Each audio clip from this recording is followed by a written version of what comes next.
Hi, it's Steve. Today we'd like to show you how to change the door spring bearing on your dishwasher. It's a really easy repair. Let me show you how we do it. Now, to change the door spring bearing on your dishwasher, you will need to pull the dishwasher out of the cabinets. So the first thing we'll need to do is to disconnect the power. If your dishwasher plugs in, simply unplug it from the receptacle. If not, locate the electrical panel, turn off the appropriate breaker, or remove the appropriate fuse. You'll also want to disconnect the mounting tabs on the top of the dishwasher from the bottom of your countertop. There may be enough leeway in your inlet fill hose or tubing, as well as the drain hose, to allow you to pull that dishwasher out the few inches that you'll need just to replace this part.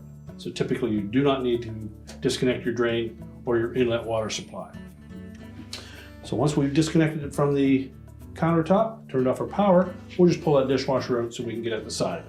Now, with the dishwasher pulled out of the cabinet far enough that we can access the door spring, we'll first need to disconnect that from the frame rail at the bottom. Just take note of what notch the spring is in. And slide it out. Now, if the old bearing is still attached to the door hinge, you'll need to pop that out of there, or if it's missing completely, we simply need to lift up on that spring, pull the spring out, and just set that aside.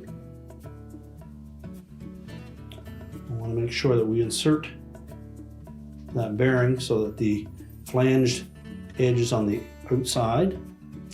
Simply line it up and then press it into place until the little plastic tabs engage. It should sit flush on that hinge bracket.